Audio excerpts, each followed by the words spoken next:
सभी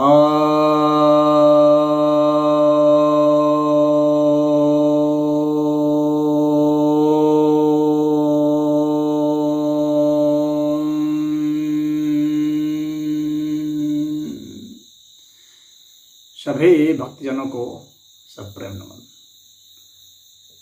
भक्तों, आज आपकी जिज्ञासा का समाधान लेकर आया हूं। एक जिज्ञासा आई है कि सारे मोक्ष को प्राप्त होंगे तो यह संसार खाली नहीं हो जाएगा।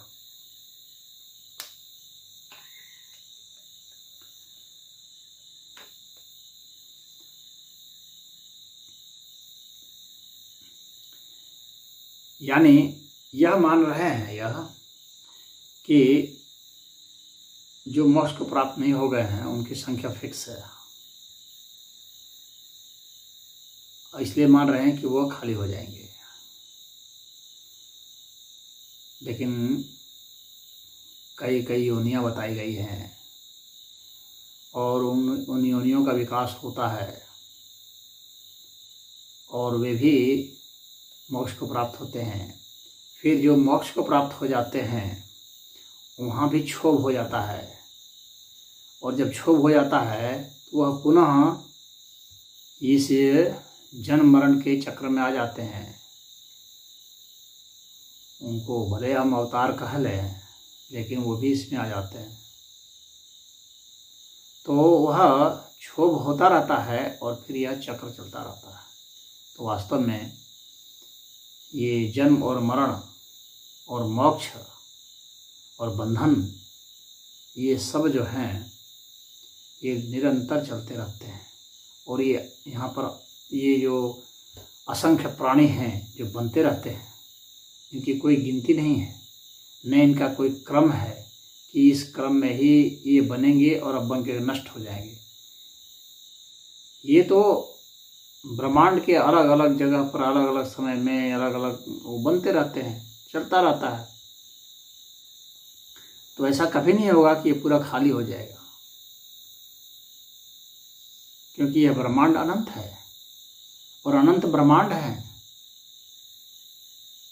तो अनंत ब्रह्मांड जब हैं, असंख्य ब्रह्मांड जब हैं, तो हम उसमें कितने जीव होंगे इसकी कैसे कल्पना कर सकते हैं। जीवों के भीतर, जैसे मनुष्य है, मनुष्य के भीतर ही अगर आप देखेंगे एक मनुष्य है, मनुष्य के भीतर ही वैज्ञानिक बताते हैं कि अरबों खरबों प्रकार के जीव रहते हैं। तो एक आदमी जिसको आप एक आदमी समझते हैं, वह एक अकेला आदमी नहीं है। उस आदमी के भीतर ही वो अकेला जीव नहीं है, उस आदमी के भीतर ही कितने जीव हैं, असंख्य जीव रह रहे हैं एक आदमी में ही। तो अब जब इसका मोक्ष हुआ इस आदमी का, तो किसका मोक्ष हुआ? इसके अंतर्भूत रह रहे जो अन्य जो जीव हैं, जीवाणु हैं, क्या उनका भी साथ साथ में मोक्ष हो गया? अब यह भी तो एक प्रश्न बन जाएगा।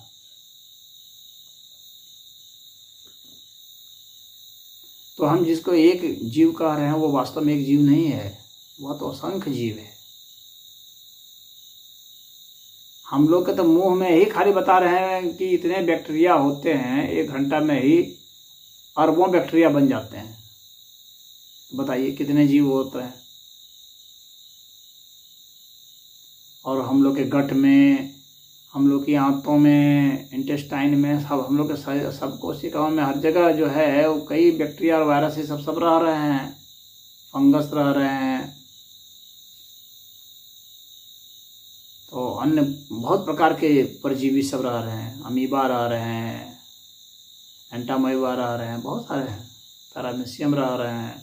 इन्फेक्शन हो गया तो कृमि भी रह सकते हैं।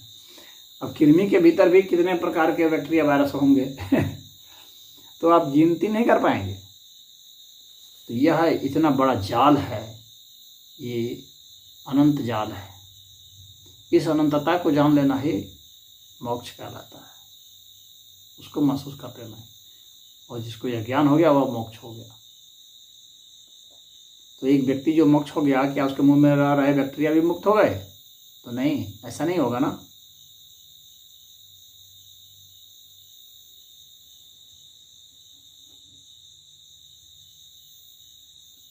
और ऐसा भी नहीं है कि वह मुक्त हो गया तो अब ये वो खाली हो गया, अब वहाँ बैक्टीरिया नहीं रहेंगे। बैक्टीरिया तो रहेंगे, व्यक्ति मर जाएगा उसके बाद भी बैक्टीरिया रहेगा। उसके इस शरीर को कितने नोच नोच के खा जाएंगे, या अगर जला भी देंगे अब तो भौतिक तत्वों में चला जाएगा।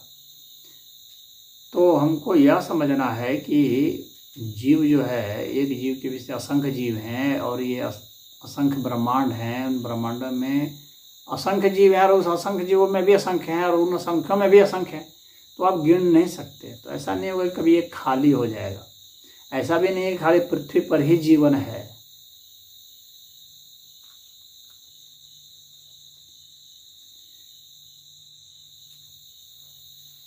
और ऐसा भी नहीं है कि सिर्फ जीव ही मोक्ष को प्राप्त होते हैं, जीवित चीज ही।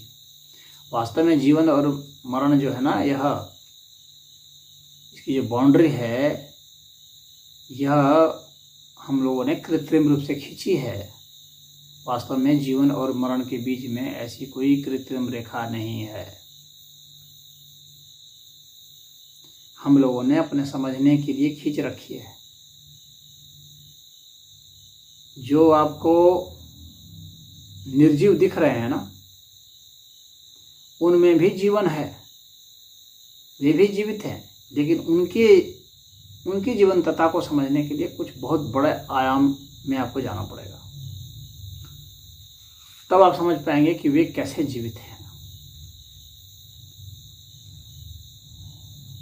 तारे भी बढ़ते हैं, प्रकाश भी गति करता है, वह भी क्रिया प्रतिक्रिया करता है। जैसे मनुष्य क्रिया के प्रतिक्रिया करते हैं, तो वे भी क्रिया प्रतिक्रिया कर रहे हैं, वे भी बढ़ रहे हैं, वे भी किसी और चीज को उत्पादन कर दे रहे हैं। तो इस तरह से तो उनसे भी कुछ उत्पन्न हो रहा है, वे भी बढ़ रहे हैं, वे भी चल रहे हैं, गति कर रहे हैं, हम भी चल रहे हैं, हम भी गति कर रहे हैं।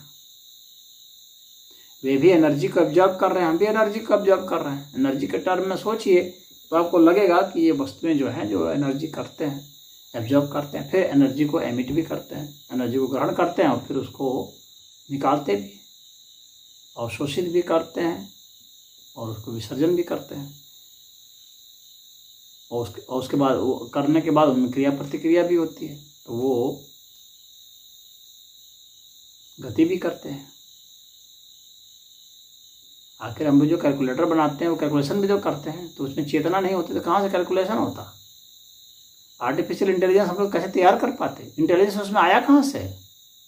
अगर निर्जीव में इंटेलिजेंस था ही नहीं तो आया कहाँ से? तो यह हमारी बेवकूफ़ी थी कि हम सोचते थे कि इंटेलिजेंस इसमें है ही नहीं, निर्जीव चीज में। निर्जीव भी वास्तव में सजीव ही है, उसकी सजीवता को समझना ही सबसे बड़ी बात होती है। और मूर्ति पूजा का सारा रहस्य यहीं पर है, मूर्ति पूजा का सारा रहस्य ही यहीं पर है कि निर्जीव में कैसे आप सजीव को देख सकते हैं, कैसे जीवन को आप देख सकते हैं, उसकी चेतना को कैसे महसूस कर सकते हैं। और इसके लिए आपकी अपनी चेतना इतनी सूक्ष्म होनी चाहिए कि निर्जीव तत्वों की चेतना के साथ आप एकाकार हो सकें। मूर्ति पूजा का सारा रहस्य यहीं पर है।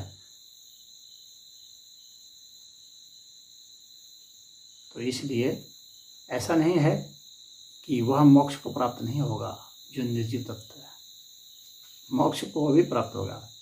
चेतना उसमें भी है, परम चेतना अवस्था तक उसे भी पहुंचना है, आपको भी पहुंचना है। तो जो निर्जीव तत्व हैं उन्हीं के संघात से कुछ होता है, और चेतना तो सब जगह उपलब्ध है। चेतना का तो कहीं अभाव ही नहीं है, चेतना का अभाव हो ही नहीं सकता। चेतना का ही जो स्थूल स्वरूप है उसको वस्तु कहा जाता है। अगर जो वस्तु को भिन्न मानता है, चेतना को भिन्न मानता है, सर्वथा भिन्न मानता है, मेरा कहने का मतलब है भिन्न तो है ही, लेकिन जो सर्वथा भिन्न मानता है वो गलतफहमी में है, वो इसकी कंटिन्यूटी नहीं देख पाता है। यह अस्तित्व एक कंटिन्यूटी में है और इसका सामंजस्य है